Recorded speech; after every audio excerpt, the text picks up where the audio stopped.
I'm really excited to introduce Chuck Rosenberg. You probably recognize him from MSNBC and NBC, but he was a senior counselor to one FBI director, chief of staff to another, senior counselor to one attorney general, chief of staff to another, U.S. district attorney for the Eastern District of Virginia and the Southern District of Texas. So he has a ton of experience. He's no longer with the DOJ, but he has a ton of experience with the DOJ and the FBI, and certainly has a lot to say about what they have been very busy with lately. So I know that you guys will have a lot of great questions, and he's going to come up and talk a little bit about what he's done, and then we'll open it up. So thanks very much. Oh, thanks, Anne. I appreciate it. Thank you. Can you all hear me okay in the back? All right. It's also possible you're sitting in the back so you don't have to hear me. It's a pleasure to do this. So thanks for having me. As Anne said, I spent virtually my entire career at the Department of Justice. I went to law school because I wanted to be a federal prosecutor. And I got lucky and I got to do it. You know, it doesn't always quite work out the way you plan. And so while I was there, I had a number of different, as you described, a number of different jobs at the FBI twice with two different directors, and at the Main Justice twice for two different attorneys general. In my last job, from which I got fired, I think, I ran the DEA until Mr. Trump decided that I wasn't quite to his liking, I believe. I was appointed by President Bush to one job and by President Obama to another. And that sort of describes me. I've always tried to be in the middle. I'm not a football fan at all, a huge baseball fan, but I've lived my entire life, and this is a football metaphor, sort of between the 40-yard lines. And when I was at the Department of Justice, and by the way, I'll tell you right up front, my bias runs to the Department of Justice and to the FBI and to the men and women there. That's my bias. That's where I come from, right? That's what I know and that's what I like. And that tends to be what I trust almost reflexively, although I recognize many, many imperfections. But I forget what I was saying, but I wanted to tell you that if I were to make a list of the things that I would never have done in my life, and life does take strange paths, and if I made a list of the things I would never have done in my life, being on MSNBC would be number one. And it's nothing against MSNBC or NBC or even television. Whenever I spoke in court. That was the only place I spoke, and for a reason. Because when you speak in court, it matters. It's a very small audience, but they care a lot. And when you speak on television, it strikes me sometimes it doesn't matter. At least not as much as it should. One of the things I was going to tell you, you know this, you're in the business, is that your words matter a lot. And sometimes the words I hear on television strike me somewhere between meaningless and nonsensical.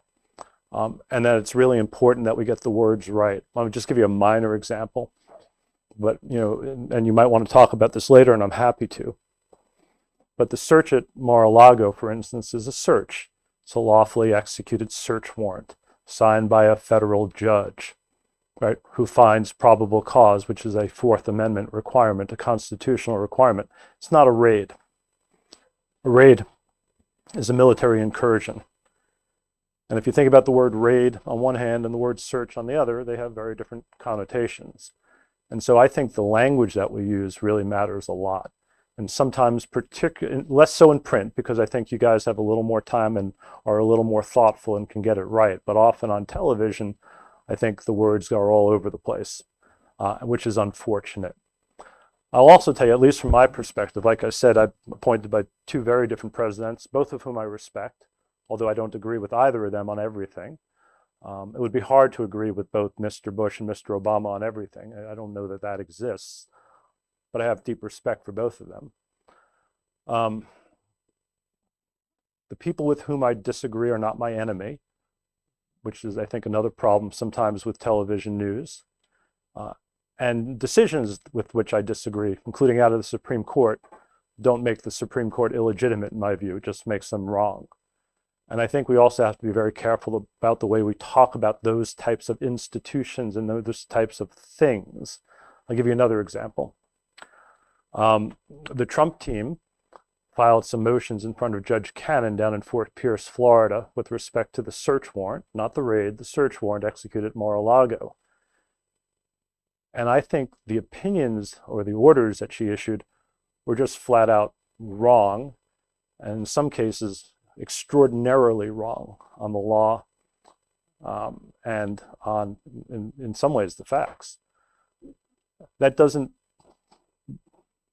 suggest to me that she's in Trump's hip pocket or she did it because Trump appointed her.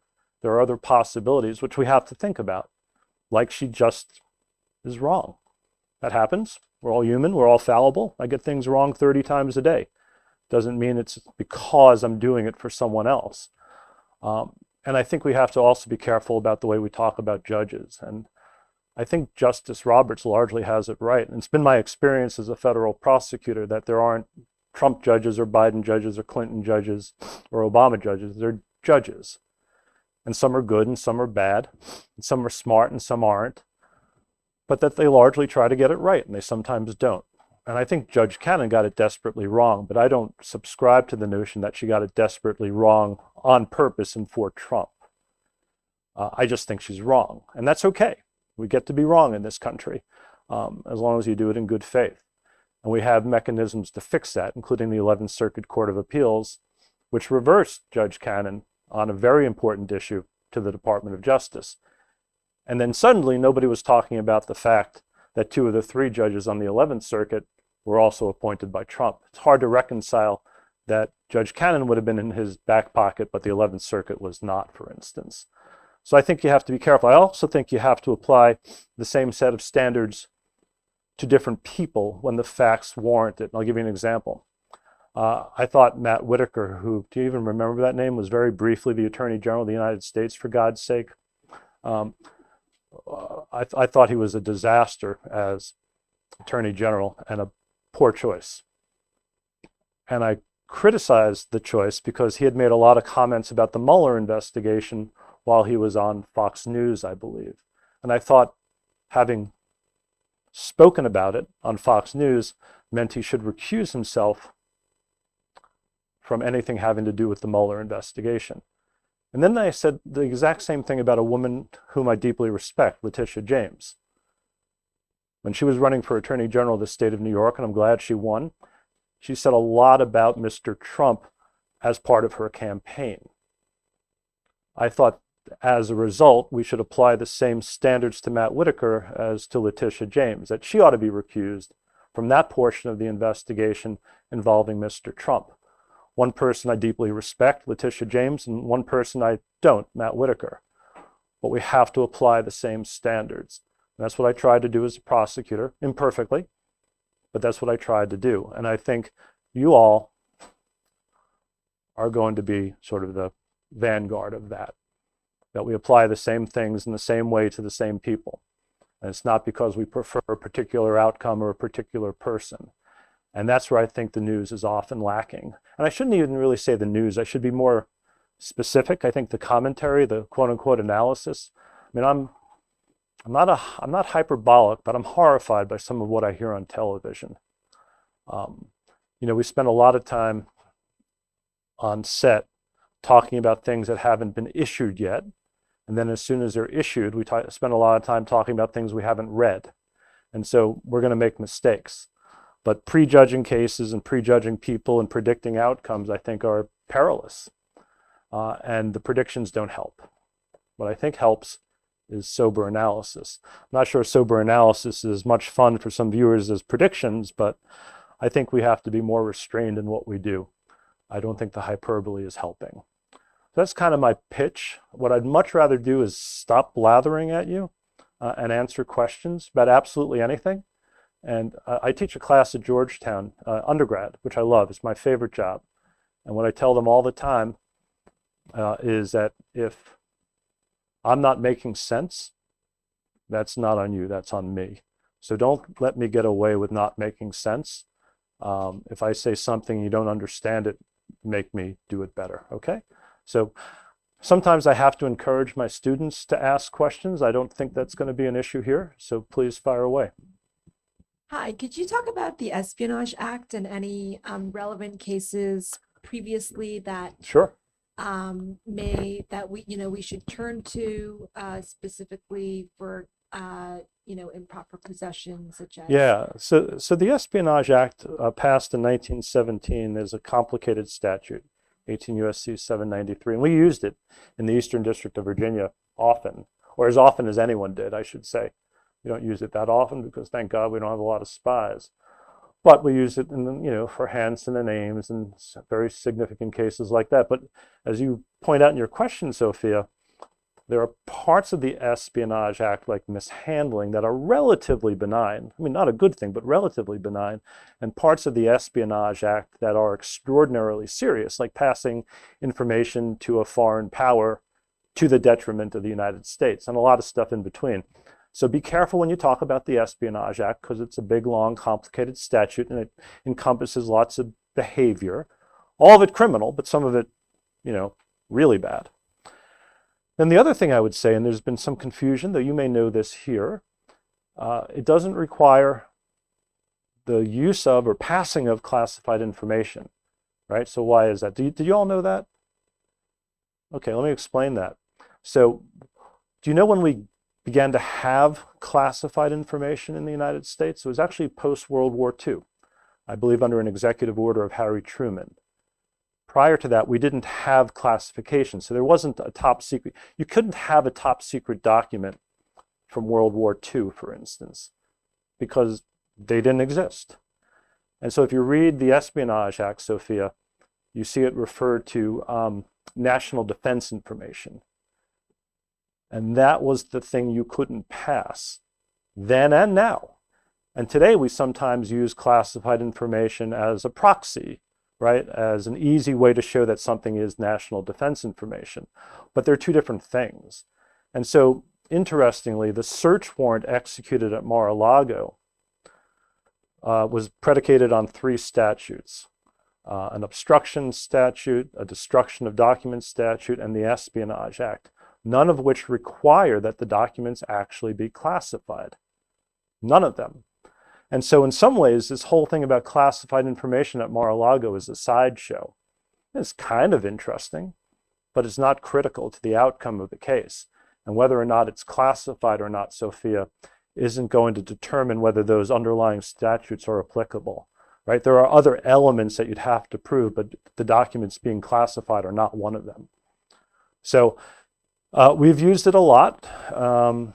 I would look at the big cases like Hansen and Ames. Do you know who those guys are? Robert Hansen, a former FBI special agent who was spying for Russia. Made a movie about him called Breach. The movie's really, really bad. And Aldrich Ames, a former CIA officer who was also spying on behalf of Russia. Those are, Sophia, the most extreme examples of violations of the Espionage Act, passing national defense information to a foreign power to the detriment of the United States. Yeah, Ashley. I'm going to Pittsburgh in a couple of weeks to speak at a symposium about Dick Thornburg. Oh, Yeah. well, yes, Ashley Murray, Pittsburgh Post-Gazette. Yeah, If you need any I saw it right there. travel tips about Pittsburgh, I'll help you out. Thank you, Ashley. But I had 2 questions. Please. Did I answer your question okay, Sophia? All right. Go ahead, Ashley. So they're unrelated. The first one is about the raid versus search language choice. Because when this happened on August 8th, I was noticing some editors wanting to really use the word raid because it seemed exciting, and It's more exciting than court authorized search, isn't yes, it? Yeah. I kind of took an issue with that, and Thank you.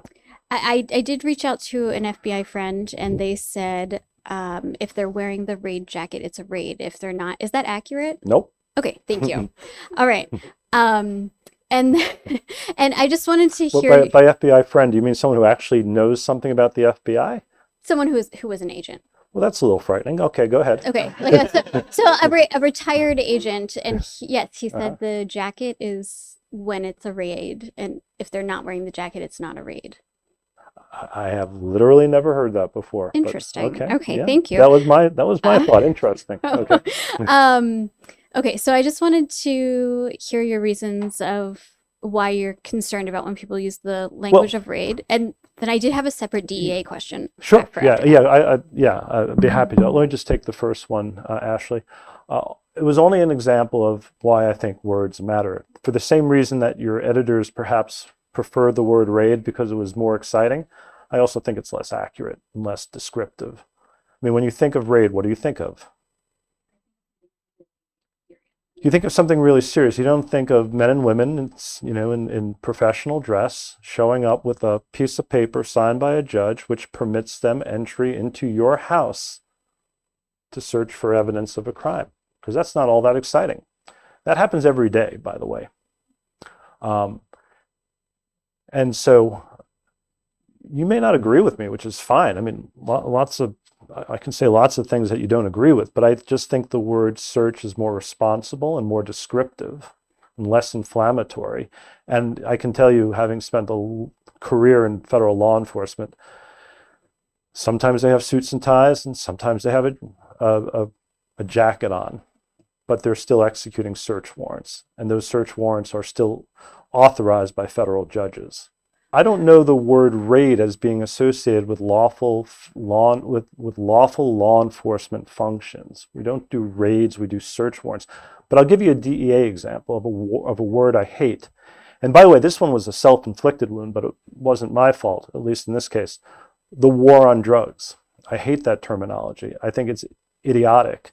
I mean, we don't have a war on bank robbery. We don't have a war on child pornography. We don't have a war on healthcare fraud. So why did we pick that word to describe that law enforcement imperative? It just makes no sense to me at all. And so you do it, we do it, everyone does it. We use words that are more exciting, perhaps more inflammatory, but less descriptive. And look, I don't want to make too much of it, Ashley. It's kind of a pet peeve of mine. You may not share it or you may not see it, which is fine. But I actually think that if you're trying to talk to somebody who doesn't know what happened at Mar-a-Lago, I think it's useful for them to know that a federal judge authorized the search warrant, that it's based on probable cause, that probable cause is the standard that's contained in the Fourth Amendment of the Constitution, and that the FBI can't execute a search warrant without a federal prosecutor and a federal judge saying okay. And by the way, the federal judge happens to be in another branch of government. So two branches of our federal government are involved in the execution of a search warrant. I think telling people that, whether or not they bother to read all that, is more helpful than saying that the FBI raided Mar-a-Lago. That's just, like I said, pet peeve, I guess. What's your DEA question? So I was just wondering about what happened when what happened when you to me? had to you, and then I'd be happy to tell you. And then what your opinion is of the new director, Stephen Dettelbach, and if you had any. So Steve is the new director of ATF. Of ATF. I'm so sorry. And I think very highly of Steve Dettelbach. Yes. Ann Milgram is the new administrator of the DEA, and I think she's phenomenal. Okay. I think I did see her speak at a hearing recently. Sorry, I got them confused. I'm curious to hear what. Yeah, I think very highly of both of them. I saw them both recently. I think Ann is 10 times better than me, and I'm glad she's at DEA. She's good for that organization. So what happened to me was as follows. Shortly after Mr. Trump became president, he gave a speech in Suffolk County, New York, in which he, I think, advocated for police brutality. He told officers, he sort of asked rhetorically, why are we so gentle when we put people into the backs of police cars? Why don't we just slam them in there? Why do you put your hands on their heads? And everyone was, not everyone, that's not fair. Many in the audience were clapping and laughing.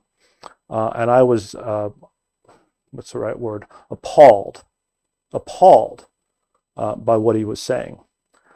Now, that's not to say that, all cops are good cops or that all cops care for people in their custody, because plainly they don't. We've seen that too many times. But I think most cops are good cops, and most cops care for people in their custody. So I sent out an email DEA-wide. I really wrestled with this because the last thing you want to do when you're running an organization is sort of drag it into a fight. But I was concerned that nobody had said anything. And so I wrote an email to my entire workforce. I slept on it that Friday night and went into the office early on Saturday to send it. And it basically said, we have a legal, ethical, and moral responsibility for those in our custody. We may not approve of what they've done, but we're obligated to care for them. And we have a set of core values by which we abide. And if you don't believe in these things, you ought not be working here. And that got leaked almost immediately. And I know the New York Times wrote something about it, and the Washington Post editorialized about it. And I believed strongly in what I said, and I was out of work very shortly thereafter. That's what happened. Which was fine, by the way. So because what's the option there, Ashley, right? To say nothing? I just don't think saying nothing is an option. And I was actually saddened by the fact I got lots of calls from lots of people in law enforcement saying, thank you, really glad you did it, really, completely agree. And not a single other person, maybe with one exception, said anything. So, I found those calls in the end to be rather hollow.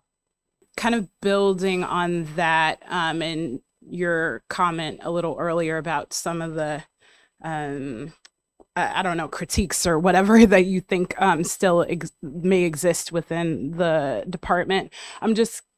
The Department of Justice. Sorry, yes. Yeah. I guess I'm curious to hear. I am someone who kind of thinks about police misconduct as a systemic issue versus the debate over whether it's bad apples. I don't like the bad apple language. Okay. And I think it is systemic. Okay. But I don't mean, but by systemic, do you mean widespread, or do you mean something within the system that occurs repeatedly and too often? Ooh, I don't know if I should comment. Both. In many ways. And let me finish your question. Yeah. I'm just curious about how whether you feel like how you thought about tackling the issues, like from my perspective, history of racism, discriminatory behavior, and do you see improvements for the better? One of the things I have my class read at Georgetown, Candace, I'm going to answer your question. Okay. Is the Church Committee report. You ought to read it if you haven't. Well, you shouldn't read the whole thing. It's 42 million pages. But it was the findings of a Senate committee led by Frank Church of Idaho, a Democrat, back when Idaho had Democrats, apparently, which looked at abuses by the FBI and the CIA. And one of the chapters in particular I have them read is the FBI surveillance of Dr. Martin Luther King. And the astonishing things, sickening, appalling, that the FBI did to Dr. King. And one of the things I show my class is the one page, I think 5-sentence order signed by Robert F. Kennedy, submitted by J. Edgar Hoover to go up on surveillance on Dr. King's phones, not bounded by time or date or anything. So this stuff has a long history. We are not clear of it yet by a long shot. We are better today than we were then. I think we'll be better in 25 years than we are today. But here's how I think about it, and it's kind of an analytical answer, so bear with me. I think bell curves describe just about everything in human life. I'm not a golfer, but bell curves describe golf scores. They describe height, IQ. They probably describe dentists and pilots, right? So, if you're going to be on an airplane that loses 2 engines over the Hudson River, you want a pilot who's on the right end. By right, I mean better. No, I don't mean conservative. The right side of the bell curve, right? That's where your high performers are. But almost everything on the planet is described by a bell curve, right? Have anyone here taken statistics? You know what the hell I'm talking about? All right. Statistically, about 2.5% of your population is 2 standard deviations to the left of the mean. You know how many cops you have in this country? You want to guess? Over 20,000. I mean, it's like the agencies over like 20. The number of agencies. Yeah. Yeah, the number of agencies is about 18,000. Yeah. You have about 1 million cops, give or take. So if 2.5% of them, right, are 2 standard deviations to the left of the mean, what's 2.5% of 1 million? Is that 25,000? Like, we're going to go with that. Well, wait, 1% would be 10,000. Yeah, it's 25,000. 25,000, right? Okay. So that's 25,000 men and women, Candace, who carry a badge and a gun, who are 2 standard deviations away from the mean on the bad side, on the wrong side. That's really frightening. And they're probably in every department in America. So is that systemic? Yeah, I would say that's systemic. Is that widespread? Well, statistically, no, but 25,000 sounds like an awful lot. So, you know, your question is too important to just give it a mathematical answer. Can I just say something really quick? I don't mean to interrupt you. No, go ahead. But I guess the challenge is when you're talking about like widespread, and let's say there are these deviation people, like the smaller group in every department, and really bad people, right? And who don't deserve the job. Yeah. In the country, like, we know that there are many instances where those individuals are not punished, right? Are not able to commit atrocities again and again. So from my perspective, that seems to me widespread, even if you're not talking about large numbers. Yeah. I think that's fair, by the way, Candace. I think that's fair. You know, it would be one thing if you could identify and then address that problem. It's another thing to just say, we know it exists, but we can't do all that much about it. And sometimes I fear that we know it exists, but we can't do all that much about it. Now, you talk to police chiefs and sheriffs around the country, the more sophisticated ones. Some of them are awful too, but some of them are also really, really thoughtful and enlightened. You have a bell curve there as well. And they'll tell you there's lots of reasons they can't do it, including, you know, the very strong police unions or the thin blue line, right, where people won't talk about fellow officers. I think you have elements of that throughout. And it deeply concerns me because, you know, I've always said about the Department of Justice, but I'll talk about the justice system more broadly. It has to be 2 things at all times. It has to be actually fair, actually objectively fair. And it also has to be perceived as actually objectively fair. And so I come out of the federal system where I think we were pretty close to objectively fair. Not perfect. I'm not that stupid. But where we really strove to be actually objectively fair. And I think in the federal system, because we're such a small part of the justice system, and we have really good judges and really good public defenders and really good agents, that we tend to be close to that. But I'm not sure we're perceived as actually objectively fair. And I worry even more about the state systems, where you might not have the resources, right? You might not have the ability to pay for good defense counsel for the indigent, you know, where you might have bad cops. Because remember, of those 18,000 agencies, only about 50 or 60 are federal. You know how big the FBI is? Anyone want to guess how many men and women are agents of the FBI? Just take a guess. You had a really good guess on the number of agencies before, Candace. You have a guess on how many men and women are FBI agents? 13,000. Okay. You said 2? 15? 15. Very close. And you said 40. It's about 13,000.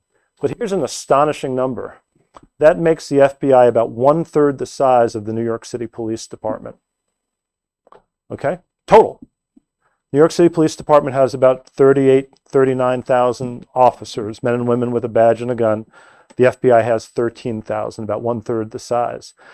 So the federal piece of this thing, Candace, is really small. Yeah. And so I think, and again, this is my bias, overwhelmingly, when you see problems in the criminal justice system, they tend to manifest at the state and local level. Yeah. And it's not all that surprising. Yeah, Matthew. Hello, my name is Matt Brown with the Washington Post. I guess kind of following up on what Candace was talking about. You have even just today expressed institutionalist views, putting words in your mouth, but then you've also expressed, I guess, reformist sentiments about policing and law enforcement in this country. Do you think? I think I hold both. Do you think that there's a tension there, or even a contradiction? And as people who are journalists, who a lot of our, institutional bias ourselves is showing problems in systems or showing malfeasance in systems, how do you think that it might be? How do you think that interplays with reforming, or do you think that just damages the legitimacy of systems more broadly than? Do you mean unproductively, I guess? Do you mean there's two questions there? Yeah. But I just want to make sure I understand it, Matt. Yeah. Are you saying, do I think that the criticism of institutions unnecessarily damages them? Yeah, like what do you think is a productive way to go about journalistically shining light on things without destroying the legitimacy of them, or ruining, or not, or putting them out of context, or not showing what's good about them? Yeah. First of all, it's not your job to fix us, right? Yeah, it's sure what's wrong with it's our job to fix us. And I think a lot of people who are institutionalists in the justice system have sort of an adverse knee-jerk reaction to journalists, just as they have an adverse knee-jerk reaction to inspectors general. I think if you pay attention to both, frankly, you're not all that different. Inspectors general don't write reports about my agency in order to praise me or it. What they do always is point out problems. We don't get praised by inspectors general, we get criticized. And so really the key is, what do you do with that? What do you do with, serious journalism? I'm not talking about bloggers and, a lot of the nonsense that circulates on social media, but serious journalism, like the folks in this room. You'd be a fool not to listen to it. And sometimes it's painful to read about yourselves and your own foibles, Matt. But I've always welcomed the criticism. I don't always like it. Sometimes I disagree vehemently with it. But remember what I just said to Candace was, we have to be objective and perceived that way. And how we're perceived, frankly, in many times depends on how you perceive us. So I think you got that bell curve again, but I think, the thoughtful men and women in law enforcement often, not always, often sort of welcome the outside criticism, and the ones on the wrong side of that bell curve reject it and ignore it to their peril, and to yours, by the way, as citizens. I'm thinking then, just on the first question still, though, how do you all resolve the desire to be reformist with a commitment to the institution yourself? And I mean, you yourself dealt with this obviously very directly in your own career. I did. How do you navigate that personally? And what's your advice to other people inside? It's really hard. When I went to DEA, I went there as an outsider, as a federal prosecutor. Matt, I had never even prosecuted a drug case. I had done white collar, and then crimes against children, and then national security. I'd never prosecuted a drug case. I didn't have any interest in it. And so I went to the DEA. I mean, I knew of them, but I didn't really know them, and I didn't really know their work. And I found some things about the culture that were pretty healthy, and I found some things about their culture that were pretty unhealthy. And I found a whole bunch of things they did because that's the way they always did it, and that desperately needed to be reformed.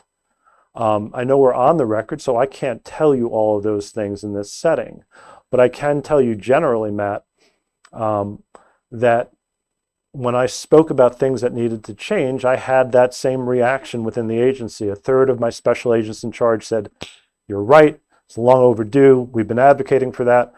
A third of them were just sort of in the middle, right? Watching which way the winds blew or the conversation went.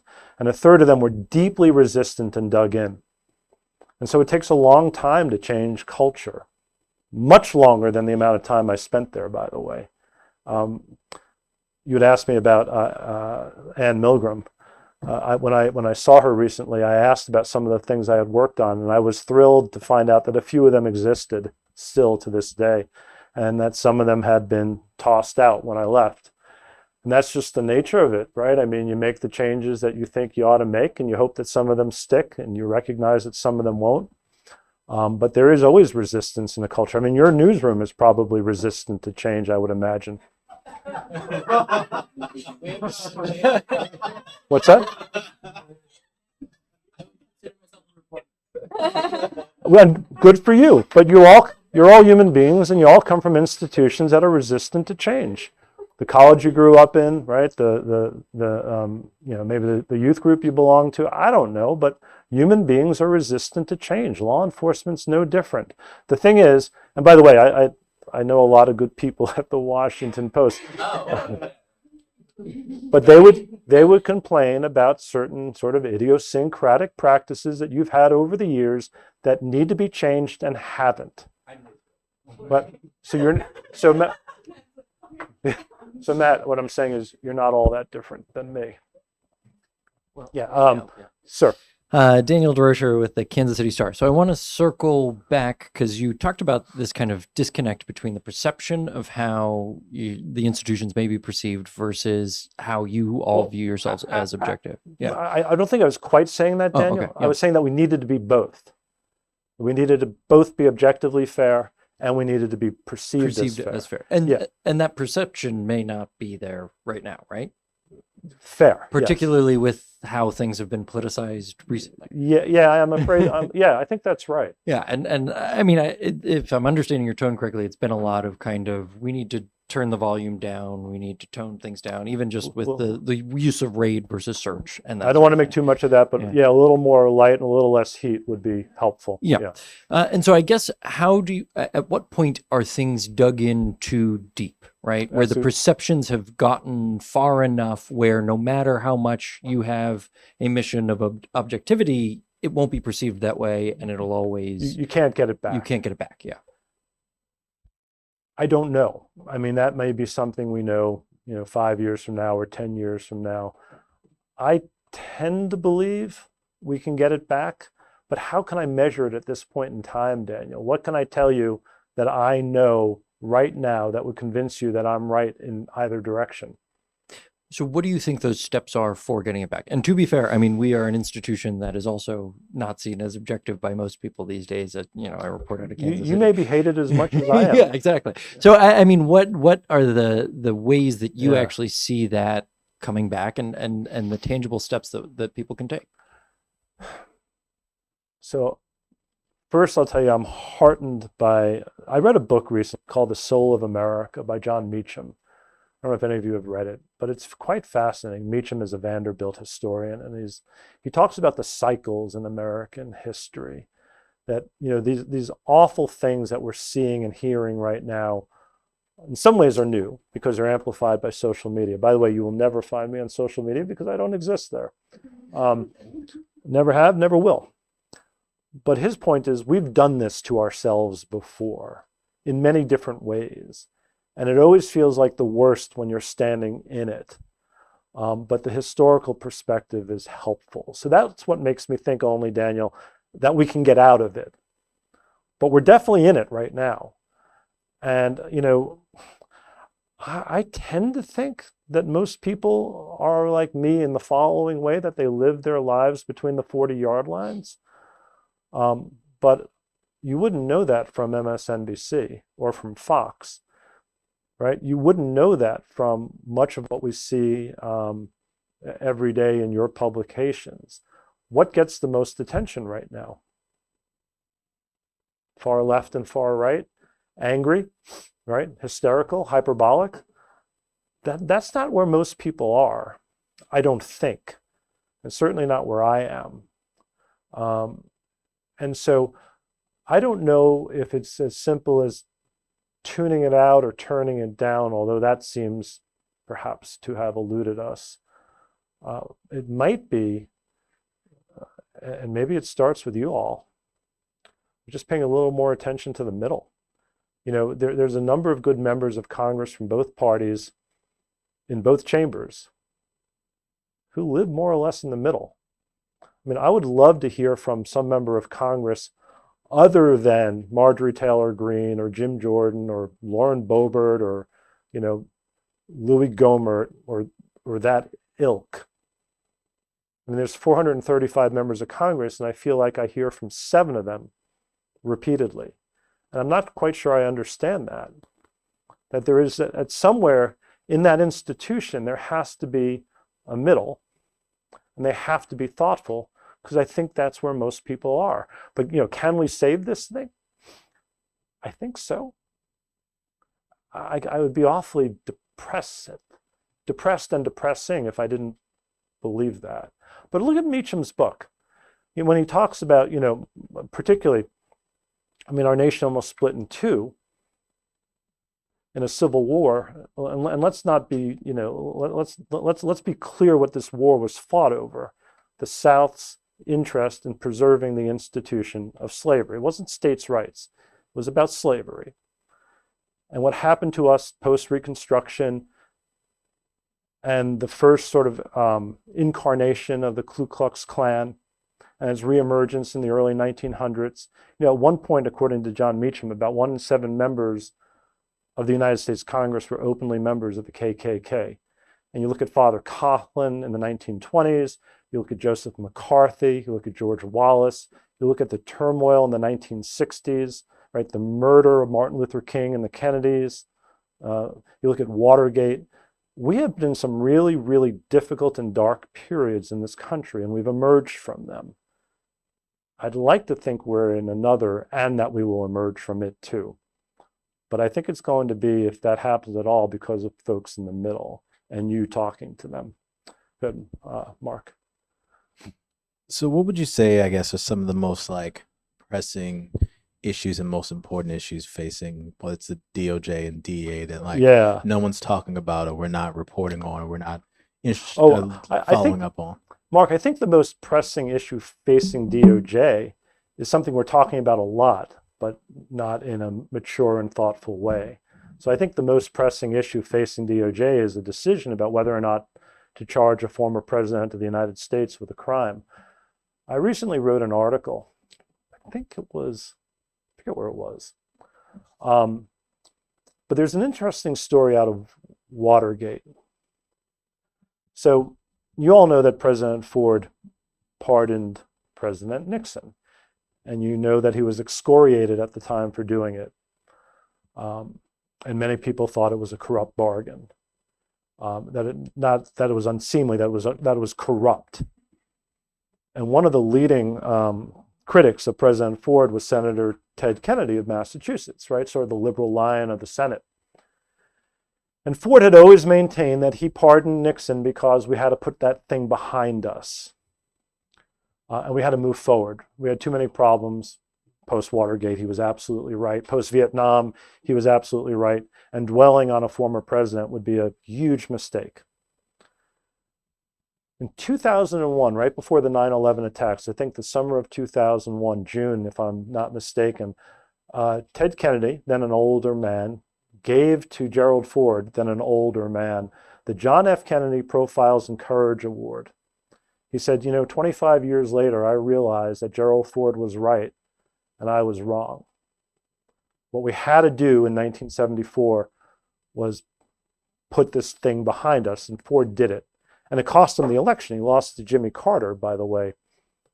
Some people think in large part, Mark, because of the pardon. And Kennedy just said a remarkable thing. I was wrong and he was right. And so the article I wrote was not about whether we could charge Mr. Trump, which seems to be all of the analysis on television, but whether we should, and whether it makes more sense as a country to put it behind us and move on, even if we could charge him with a crime, prove it in court, and convict him of it. And I think we have to have thoughtful conversations about things like that, the should versus the could. But that doesn't seem to be where we go. So often I'll turn on the television, I'll very quickly turn it off, because people are analyzing the criminal case against Mr. Trump based on what? A search warrant affidavit? And that's ludicrous. and unfair and misleading. And I am not inclined, by the way, to be charitable to Mr. Trump. I think he has done grave damage to our country and to our institutions. But I think it's a more interesting question whether we as a nation want to move past him or continue to talk about him for the next 7 years. How about with the DEA? Well, so what do you mean about is there any big issues that or developments that are going on there, or things that you've thinking about or worked on that, like, I feel like DEA really isn't like in the forefront as much as it used to be. I think DEA and so when you talk about federal law enforcement, you almost always are talking about the FBI. Yeah. And DEA and ATF are relative. We talked about the FBI being 1/3 the size of the New York City Police Department. The DEA is about 1/3 the size of the FBI. They're relatively small. And by the way, the ATF is about half the size of the DEA. So, they have really important missions. They have good men and women. I think with DEA, you're talking about the right thing, the opioid crisis. When I took over DEA, I think the number was about 60,000 overdose deaths a year, about 2/3 of which were opioid related. Now the number is about 120,000. And by the way, I think overdose deaths undercount the problem in two ways. Way number one is that there are people who overdose but don't die. And way number two is that there are people who overdose and either do die or don't die, but it never gets reported. Because the collection and dissemination of statistics depends on the people who collect and disseminate statistics, which is to say it can be spotty. So I think you're focusing on the right things with DEA.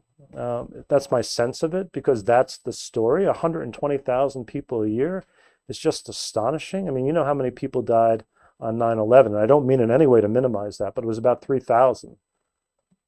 So imagine that happening every week.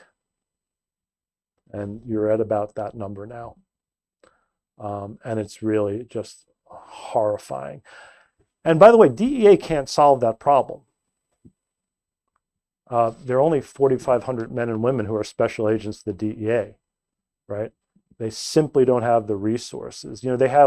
There's an arm of the DEA called diversion. They're not agents, but they are regulators.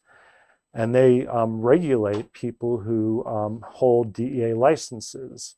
Doctors, dentists, veterinarians, pharmacists, right? Anybody who dispenses or prescribes controlled substances, Mark.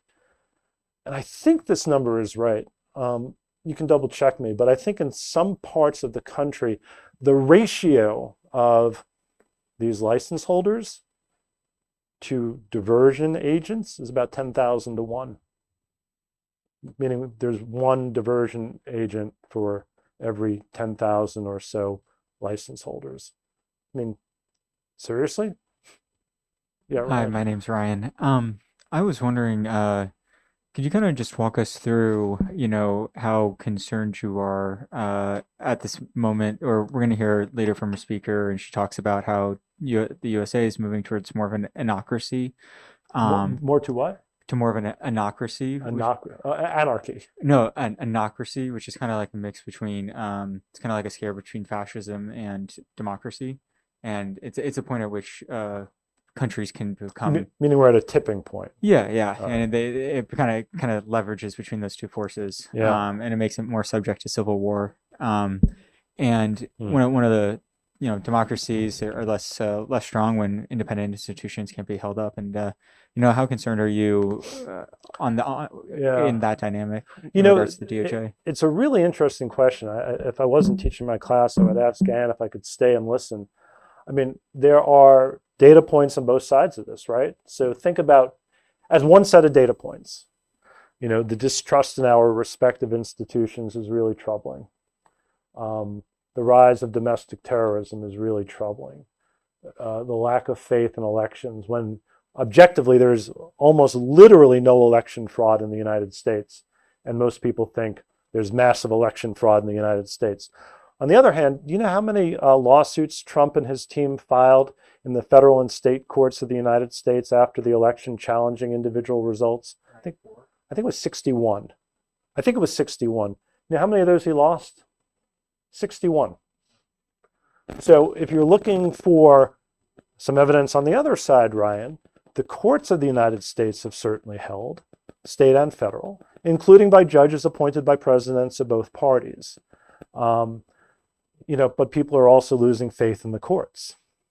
I mean, one of the very first things I said was, I don't think that people I disagree with are my enemy, and I don't think that decisions I disagree with render the institution illegitimate. I think there's data on both sides, as there often is. And it sort of depends which one you latch on to. I tend to be an optimist, believe it or not. I think we're going to be okay. Barack Obama, I have tremendous respect for him. I'm in awe of the man. I think was recently quoted as saying that 4 years of Mr. Trump, we could survive it, but 8 years would be very, very challenging.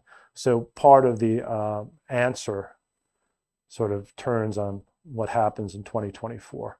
And follow-up questions. Any books or articles that you'd recommend for reading about that topic? Let me give that some more thought, and before the end, if I have any, I will mention it. Yeah. Hi, I'm Suzanne. I'm with Roll Call. I was wondering if you could comment on some of the biggest mistakes you see in legal journalism. I think one of the challenges is that a lot of reporters covering legal proceedings are not lawyers. Yeah. Because I mean, law school sometimes just doesn't make sense financially if you're going into journalism, et cetera. Yeah. Whether it be like terminology or just like overall trends in the coverage that you see that you think is always, bugs you. Well, Suzanne, first, don't be too hard on journalists because we all make mistakes all the time. Your world moves a lot faster than mine. And I think that's not conducive to getting things right. If you're working on anyone here from like the Atlantic or the New Yorker, we might have 3 months to write a story. I don't know if that's right, or am I making that up? But that sounds about right. 18 months to get this cover story done. Is that Caitlin Flanagan? Yeah. Dickerson, Caitlin Dickerson. Yeah, she's impressive. She's impressive. If you have 18 months to get a story, then, sort of shame on you if it's riddled with mistakes. If you have 18 minutes, I don't know what we ought to expect. And what I do, Suzanne, for NBC, so the last 2 months, I've had about 3 or 4 one-hour calls with all of their production staff. So we've had, 80 to 100 people on the call, and I do exactly this. What does this thing mean? How does this thing work? What's a grand jury subpoena? How do they get issued? What do you mean they're secret? How come we're always finding out about them? That kind of thing. There's actually an answer to that question, believe it or not. And the more time you have to reflect on what you're doing, the fewer mistakes you make. So do I see mistakes in legal reporting? All the time. But I imagine if I were a pilot, I would see mistakes in aviation reporting. And if I were a doctor, I'd see mistakes in healthcare reporting. I just happen to see the mistakes in legal reporting because I know something about it, where I don't know anything about those other things. So, I'm also, like I said, the last thing on this planet, Suzanne, that I thought I would do is be on television. As my wife would say, I have a face made for radio. I think she means that lovingly.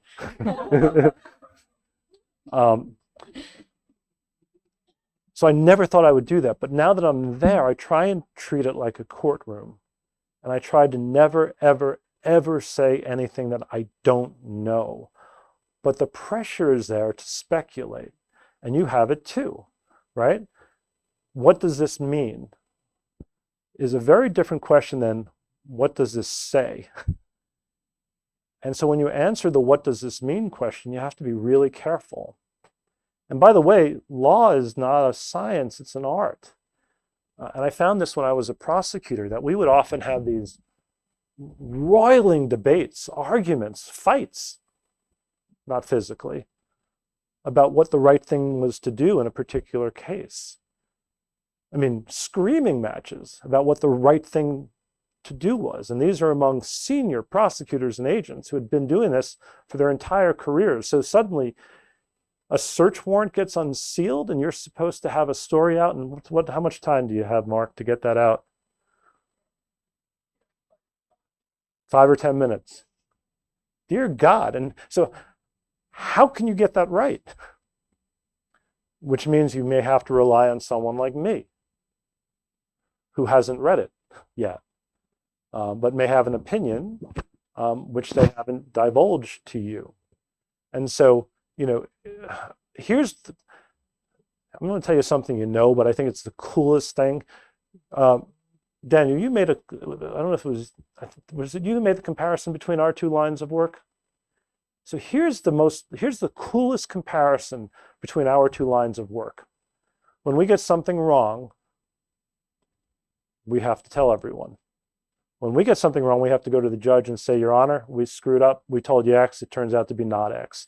It is absolutely incumbent on us. You guys, every single day, run in your publications a list of your mistakes. What other business does that? I mean, that's unbelievable if you think about it. Other than my business, if we're doing it right, Candace, we're not being, no, if we're doing it right. No, to your earlier point, a lot of people cover up their mistakes. But if we're doing it right, we go back to the judge and we tell her we screwed up. You do it too. That's amazing. So, I don't know that I can tell you which mistakes I see the most often. I can tell you that you guys try really hard to get it right, but to Mark's point, you don't have the time to do it. You just don't. The thing I see repeated most often is the speculation about what will happen. I think, by the way, I'll just add this. You didn't really ask this, but I'll add it. I think charging Mr. Trump in the end is going to be exceedingly difficult. Exceedingly difficult. I don't mean that I can't find a statute and match up his conduct to the elements of the statute. I can do that. But if I had to prove that in a federal court by proof beyond a reasonable doubt to a unanimous jury, that's really, really hard. And for a lot of people, that's incredibly frustrating. But the hardest thing to do in a criminal case, and most of these things that he has allegedly done are more like white-collar crime than blue-collar crime, require the proof of intent, not general intent, not like you were in a bar fight, therefore we assume you intended to, swing your fist, but that you purposefully understated the income on your tax returns, or you purposefully tried to corrupt the election in Georgia, right? Or you purposefully launched a seditious conspiracy to overturn the election results. What if Mr. Trump, remember that famous call with the Georgia Secretary of State, I just want you to find me 11,780 votes? Good example, Suzanne. What if, I'm sorry, I'll stop picking on you. What if he actually believed he had won the election in Georgia? If he actually believed he won the election in Georgia, wouldn't it be completely legitimate for him to ask the Secretary of State to find him his votes? If he believed he won. Proving his intent beyond a reasonable doubt to a unanimous jury is a very high bar, and if he actually believed he won, you have a very difficult criminal case. There are a bunch of laws you can charge him with. But again, to Suzanne's first question, where do I see the reporting going awry? It's in this certitude among some people that they know what's going to happen. I don't. I didn't know what was going to happen in my own damn cases. So how am I going to know what's going to happen in someone else's? Right? Where I knew the case inside out, and I had worked it for a couple of years with good FBI agents, and we brought charges in federal court, I still didn't know what a jury was going to do. I knew what I thought they ought to do.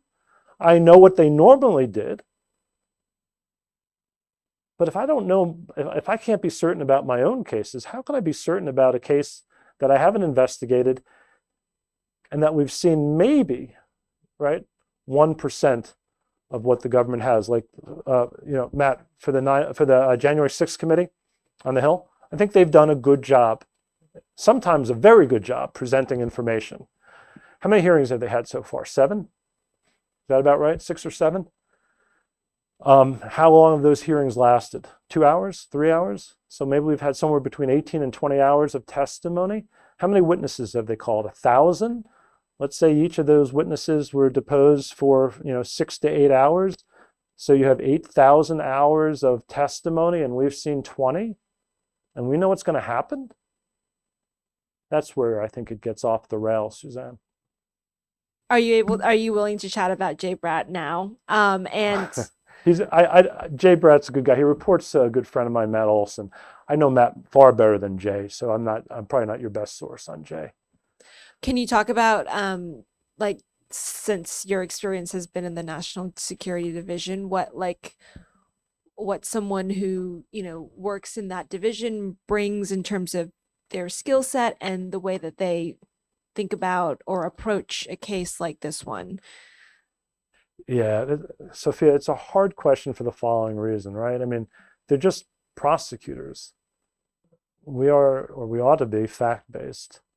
That's all. I mean, being a prosecutor, it's not like being a neurosurgeon. You take a bunch of facts, which hopefully good agents develop, and they're reliable, and you apply them to a statute that requires proof of certain elements. So I don't know if there's anything unique or different about a national security prosecutor. I mean, they live in a classified world. So there are complexities like the Classified Information Procedures Act, which you ought to learn something about if you're going to be covering. The Classified Information Procedures Act.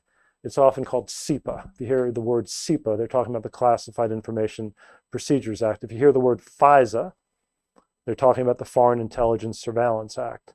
And those would be good things to know in your world. But these are just prosecutors, Sophia. That's all.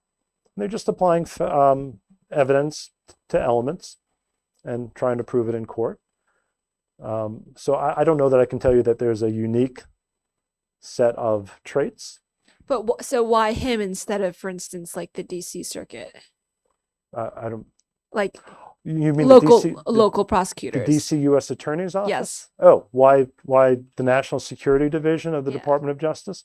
Because they have at main justice, at headquarters, men and women who are sort of steeped in special areas of the law. So when I was a prosecutor in the Eastern District of Virginia doing a national security case, I would still go to main justice to get their advice and their expertise on certain statutes I was charging. And sometimes we partnered up with them and worked together. And it seems like in this case, they haven't. Yeah, that's okay. I don't read anything into that. Some cases are handled in the field, some are handled at headquarters, some are handled jointly. Yeah, I wouldn't make too much of that, but they do have an expertise there. I think I understand your thoughts now on the excitement and want to predict, this urge to predict what's going to happen to Trump. I'm curious about your thoughts on the other side of the uproar of, this is quote unquote unprecedented, that there's a search on a former president's residence and we should not have done that. And what is leadership thinking? So it is literally, I mean, I told you I don't sort of lean toward hyperbole.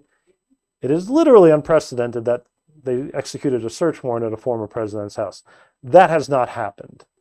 Search warrants happen all the time. What is a search warrant based on? Probable cause marked to believe what? Two things. Anyone know? Crime has been committed. That's thing one. What's thing two? And that you'll find evidence of the crime at the place you want to search. There's nothing remarkable about that aspect of it. Okay?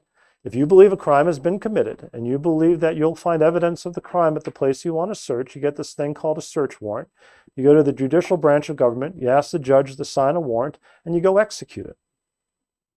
The unprecedented part is that it's a former president's home. But maybe flip the question around. How many former presidents have given the Department of Justice and the judicial branch probable cause to believe they've committed a crime? So is it worse to have that set of facts and do nothing about it?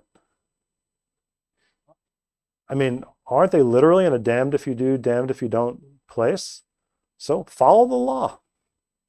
That would be my answer. I hate to oversimplify it, but follow the law. So yeah, the search was unprecedented, but so were the factors giving rise to it. And I think you have to keep that in mind. Anyway, I know I'm over, so thank you all very much. And I do mean this. I do think we're in the two professions that admit our mistakes, which is cool. And I'm grateful to you for what you do because as Matt and I were discussing, I think, if we take it in the right way, makes us a little bit better. And I know Candace isn't here right now, but I would tell her, so tell her for me, we need to get better. Okay, thank you.